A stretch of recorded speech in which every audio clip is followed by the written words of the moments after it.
Welcome to Bible Fiber. I am Shelley Neese, president of the Jerusalem Connection, a Christian organization devoted to sharing the story of the people of Israel, both ancient and modern. This week we are studying Nehemiah 12, which means this is the second to last episode in our journey through Ezra and Nehemiah. Who knew that 2 reformers would take 5 months of intense study? Nehemiah 12 includes 2 different literary genres. The first 26 verses are lists of priests, Levites, gatekeepers, and singers. After the list, the memoir switches to an exciting first-person narrative, with Nehemiah and Ezra leading a musical procession to dedicate Jerusalem's walls. The downside of list in Ezra and Nehemiah is their tediousness and disruption of the storyline. The upside is that they reveal the priorities of the editor and give us insight into the concerns of his original audience. To me, the subtext of the list is more interesting than the names or genealogies. The editor brought together 4 separate lists. Each list reflected the continuity of the Jewish people before, during, and after exile. The first list registered the priests and Levites of a previous generation, those who arrived with Zerubbabel. Although the list feels chronologically out of place, the editor illustrated how the priests and Levites had been playing a crucial role in officiating worship since the start of the restoration project. This second list gave the succession of high priests from Jeshua to Johanan in order. 6 generations of high priests covered 175 years. Scholars debate whether the list was complete or skipped a couple of generations. If each priest held their position for an average of 30 years, like a Supreme Court justice, 6 priests could span that length of time. Jeshua was the high priest when King Cyrus first issued his edict. His ministry overlapped with Zerubbabel, Haggai, and Zechariah. We know little about Jehoiakim other than that he was Jeshua's son. Eliashib and Joiada were ineffective high priests contemporary to Nehemiah. All we know about Johanan is that one of the 5th century BCE letters found in Elephantine, Egypt, addressed the high priest Johanan in Jerusalem. Chapter 12's third list named the priestly units functional at the time of Nehemiah. Many of the names are familiar from previous episodes in the book, like the wall building project or signing the pledge. Before the exile, 24 priestly units served at the temple in shifts based on a rotating calendar, with 2 divisions working each month. However, the duties of a priest extended beyond their 2 weeks at the temple. They spent the rest of the year teaching and interpreting the law in the community. The 4th list gives the names of gatekeepers, priests, and leaders of the Levites who rotated out at the temple. King David was the one who first organized the rotating priestly system. In King David's day, 500 years earlier, he had access to 24 priestly divisions. Nehemiah listed only 22 divisions. Due to a decrease in temple workers, the system had to be modified during the Persian period. Most likely, the purpose of the 4 list was to reinforce Nehemiah's appeal for all citizens to bring their tithes and offerings to the temple. By naming the temple workers, the editor personalized the recipients of the public support. He established a connection between the people and their spiritual leaders. By giving their genealogies and historical background, he also justified their positions as legitimate heirs to their office. Despite decades in exile, the thread between the legacy of the first temple priesthood and the new priesthood remained intact. After the archival list, the narrative portion resumed with the dedication ceremony for Jerusalem's walls. We have no precise knowledge of the duration between the wall's completion and its dedication. The book of Nehemiah fits other episodes between the completion and dedication, like the public reading and covenant renewal ceremony. We know the editor prioritized spiritual lessons over adherence to chronology. but the events may have happened in the same order as the book suggests. In the plethora of dedication ceremonies that pepper the Hebrew Scriptures, most occurred soon after the accomplishment. For example, King David accompanied the transfer of the Ark of the Covenant to Jerusalem with a musical ceremony and a royal dance. King Solomon, no stranger to pageantry, dedicated the first temple right after it was finished with a 2-week worship gathering. In the postexilic period, the people continued to celebrate with musical worship at every major construction event. They sang when they completed the altar. When they laid the foundations to the second temple, they made so much noise that they angered their neighbors. When the returnees finally finished the temple, they gathered to worship and offer sacrifices again. Nehemiah's wall dedication solicited the full array of temple workers, singers, and instrumentalists from their respective towns, not only the priestly division scheduled to serve in the temple that week.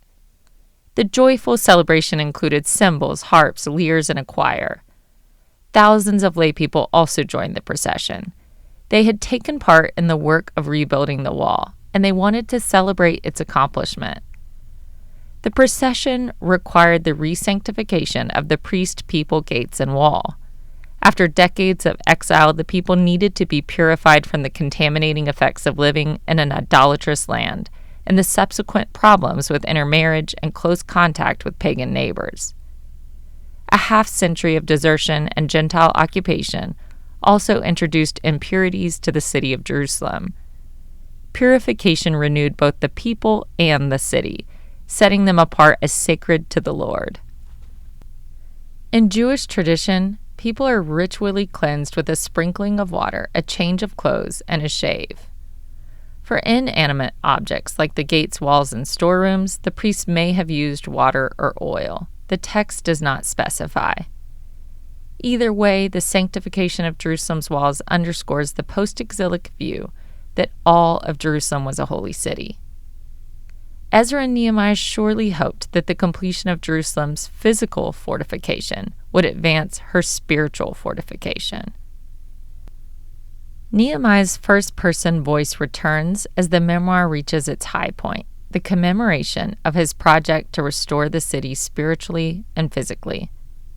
In the book, Nehemiah is not spoken in first person since he conducted a census. In describing the procession, his first-person voice returned, saying, "I brought the leaders of Judah up onto the wall and appointed 2 great companies that gave thanks and went in procession." The procession split into 2, with one group going atop the wall to the right and one group going to the left. Nehemiah led the group that went clockwise, and Ezra led the group that went counterclockwise. The wall workers were surely proud that the wall was wide enough and strong enough for the procession. Remember, Tobiah had mocked the amateur builders, telling them that the wall would crumble if even a fox tried to scale it, but he was clearly wrong.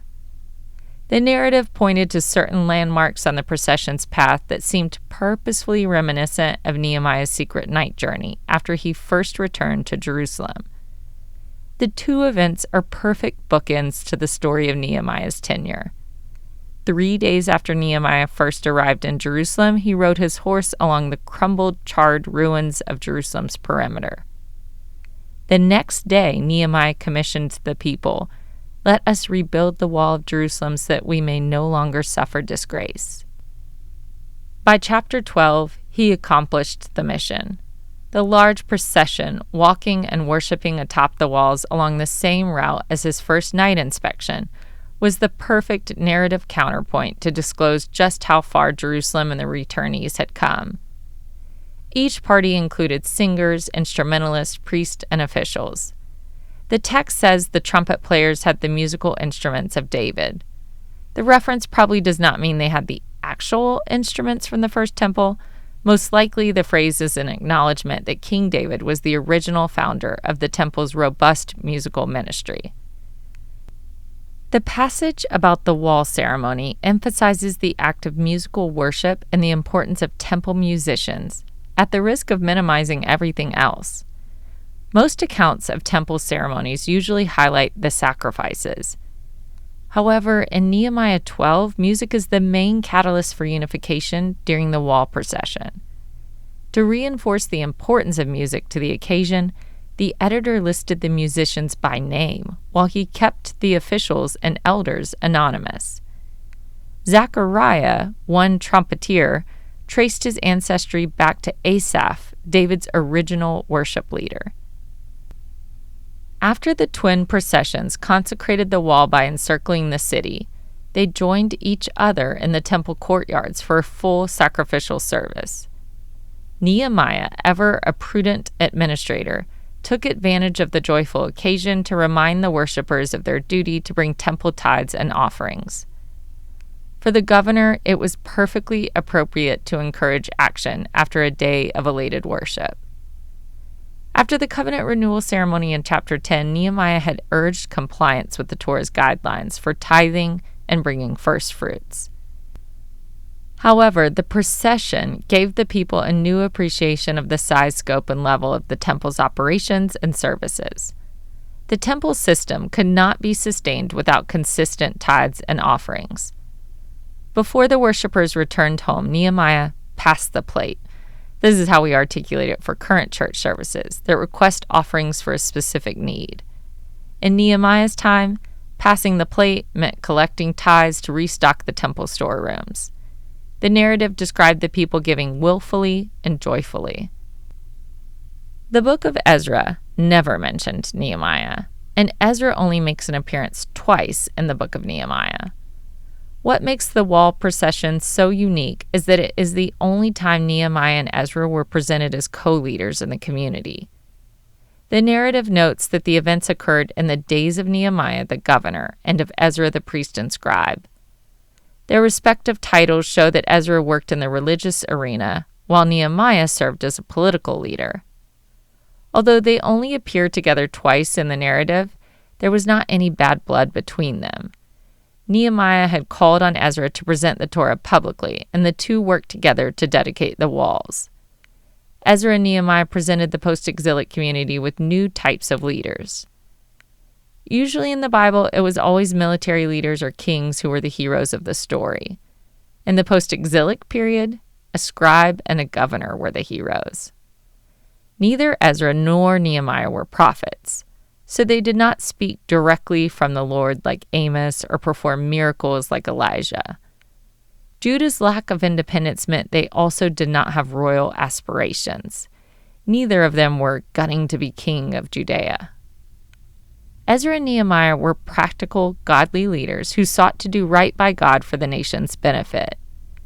Their strengths complemented each other as they filled the vacuum of power left by the cessation of prophecy and the ban on local royalty. Ezra was like a second Moses, as he led a wave of returnees out of exile and revived the Torah's primacy in community life. Nehemiah was like a second Joshua, using his administrative skills and leadership gifts to rebuild and defend the nation against her enemies. The two processions circling around the wall in two different directions, but united in purpose, was the perfect final metaphor for the lives and legacies of Ezra and Nehemiah. Thank you for listening, and please continue to participate in this Bible reading challenge. Next week, we are reading Nehemiah 13. Spoiler alert, the last chapter is a letdown. For all the biblical references each week, please see the show transcript on our blog or by signing up for our emails at thejerusalemconnection.us.